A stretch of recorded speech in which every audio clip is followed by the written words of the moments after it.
हमारे कृषि क्षेत्र में समस्याएं हैं।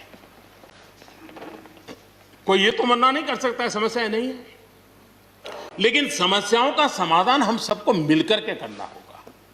और मैं मानता हूं कि अब समय ज्यादा इंतजार नहीं करेगा। हमारे राम गोपाल जी ने बहुत ही अच्छी बात कही कि उन्होंने कहा कि कोरोना लॉकडाउन में भी हमारे किसानों ने रिकॉर्ड उत्पादन किया। सरकार ने भी बीज, खाद, सारी चीजें कोरोना काल में भी पहुंचाने में कोई कमी नहीं होने दी, कोई संकट नहीं आने दिया, और उसका सामूहिक परिणाम मिला कि देश के पास यह भंडार भरा रहा। उपज की रिकॉर्ड खरीदी भी इस कोरोना काल में ही हुई। तो मैं समझता हूं कि हमने नए नए उपाय खोज करके आगे बढ़ना होगा। और जैसा मैंने कहा, कोई भी हम कई कानून है, हर कानून में 2 साल 5 साल के बाद, कभी 2 महीने 2-3 महीने के बाद सुधार करते ही करते हैं। हम कोई स्टैटिक अवस्था में जीने वाले लोग थोड़े हैं जी। जब अच्छे सुझाव आते हैं तो अच्छे सुधार भी आते हैं, और सरकार भी अच्छे सुझावों को, और सिर्फ हमारी नहीं, हर सरकार ने अच्छे सुझावों को स्वीकार किया। यही तो लोकतंत्र की परंपरा है।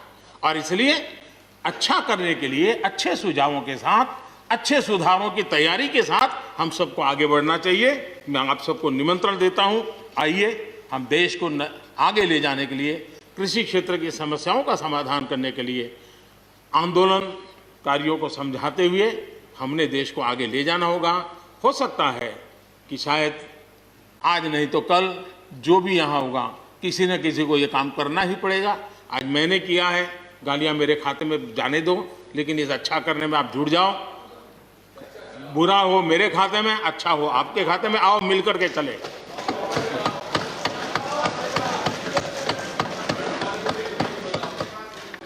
और मैं लगातार, हमारे कृषि मंत्री जी लगातार किसानों से बातचीत कर रहे हैं, लगातार मीटिंगें हो रही हैं, और अभी तक कोई तनाव पैदा नहीं हुआ है। एक दूसरे की बात को समझने का, समझाने का प्रयास चल रहा है। और हम लगातार आंदोलन से जुड़े लोगों से प्रार्थना करते हैं कि आप आंदोलन करना आपका हक है, लेकिन इस प्रकार से बुजुर्ग लोग वहाँ बैठे, ये ठीक नहीं है। आप उनको सबको ले जाइए, आप आंदोलन को खत्म कीजिए। आगे बढ़ने के लिए मिल बैठ करके चर्चा करेंगे, रास्ता खुले है। ये सब हमने कहा है। मैं आज भी इस सदन से माध्यम से भी निमंत्रण देता हूं।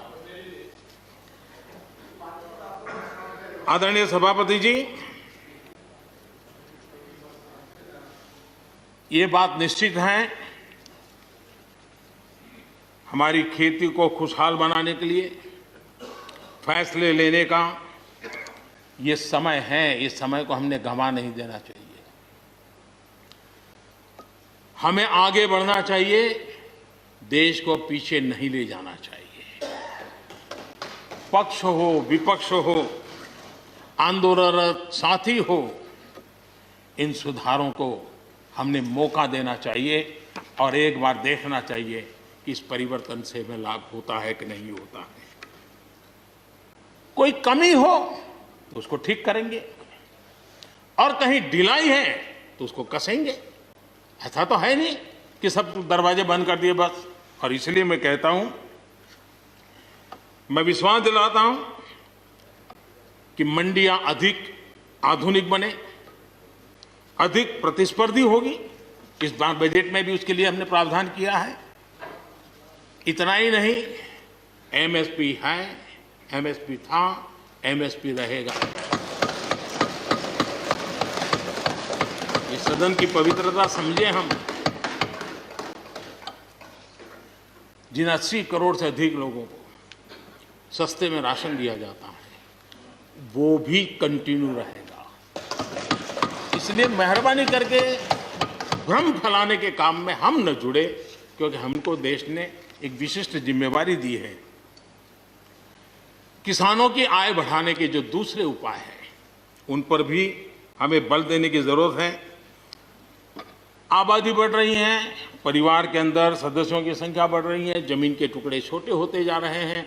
ऐसी स्थिति में हमें कुछ न कुछ ऐसा करना ही होगा ताकि किसानी पर बोझ कम हो, और हमारे किसान के परिवार के लोग भी रोजी रोटी कमाने के लिए, उनके लिए हम और अवसर उपलब्ध करा सकें।